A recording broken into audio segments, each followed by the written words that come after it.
حضرت سیدنا ابو ہریرہ رضی اللہ تعالیٰ عنہ سے یہ حدیث پاک مروی ہے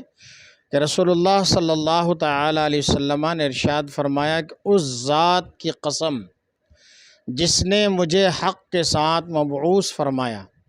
اللہ تعالیٰ قیامت کے دن اس کو عذاب نہ دے گا جس نے یتیم پر رحم کیا اور اس سے نرم لہجے میں گفتگو کی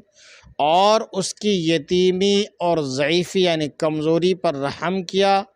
اور جو اللہ تبارک و تعالی نے اس پر فضل و کرم کیا اس کی بدولت اپنے پڑوسی پر تکبر نہیں کرتا۔ اس حدیث پاک میں ایک چیز بہت ہی قابل غور ہے، آخر میں جو آیا ہے کہ اس کی بدولت اپنے پڑوسی پر تکبر نہیں کرتا۔ کس کی بدولت؟ کہ جو اللہ تعالیٰ نے اس پر فضل و کرم کیا ہے، یعنی مال و دولت سے نوازا، اچھی صحت سے نوازا، اچھے مکان سے نوازا، تو اس بنیاد پر وہ اپنے پڑوسی کے اوپر تکبر نہ جتائے، اپنے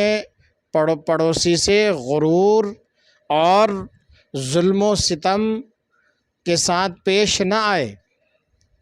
اس لیے کہ جس نے دیا ہے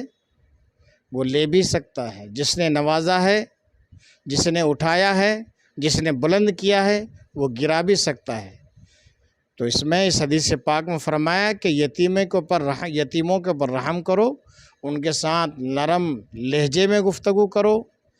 اور جو اللہ نے آپ کو کسی بھی اعتبار سے نوازا ہے، دولت کے اعتبار سے، صحت کے اعتبار سے، پیسے کے اعتبار سے،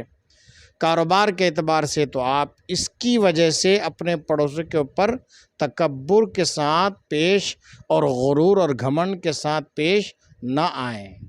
کہ جس رب نے آپ کو اتنا دیا ہے وہ آپ سے چھین بھی سکتا ہے، جو دے سکتا ہے تو وہ لے بھی سکتا ہے۔